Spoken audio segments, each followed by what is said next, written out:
बिहार की राजनीति में क्या जीतन राम मांझी एक बड़ा फैक्टर एक बार फिर से साबित होते हुए दिखाई दे सकते हैं। दरअसल जीतन राम मांझी का पूरी तरीके से एनडीए के समर्थन में चले जाना और फिर उसके बाद अब जिस ढंग से हम देख रहे हैं कि एक के बाद एक मामला कहीं ना कहीं फिर से एक बार उसी ओर बढ़ता हुआ नजर आ रहा है, यानी कि नेताओं की बगावत या नेताओं का समर्थन जिस बात पर यह तय होगा कि बिहार की राजनीति का जो सियासी ऊंट है वो किस करवट बैठेगा। फिलहाल इस समय जिस तरीके की खबरें आ रही है और जिस मुद्दे को लेकर के बिहार में एक बार फिर से नई हलचल तेज हो गई है, उससे यही लगता है कि जीतन राम मांझी हो सकता है कि अपनी नाराजगी का इजहार करते हुए एक बार फिर से तेजस्वी यादव के समर्थन में खड़े हो सकते हैं। दरअसल राजनीतिक विश्लेषकों का ये भी मानना है कि बिहार में आनन फानन में और जो है आप कह सकते हैं कि इस पूरे मामले को लेकर के जो जीतन राम मांझी को लेकर के खबरें आ रही थी प्रोटेस्ट से एक दो दिन पहले, वो खबरें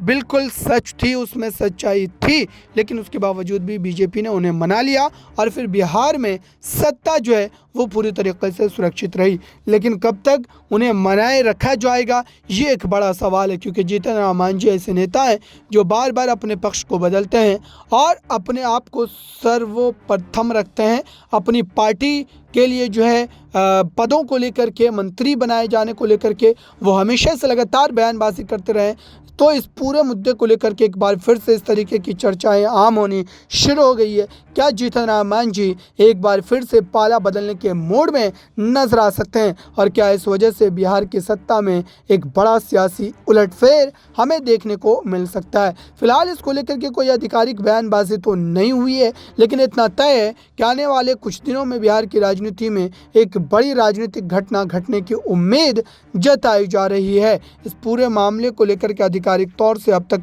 बयान नहीं आया है। नेक्स्ट 9 न्यूज़ रूम की रिपोर्ट।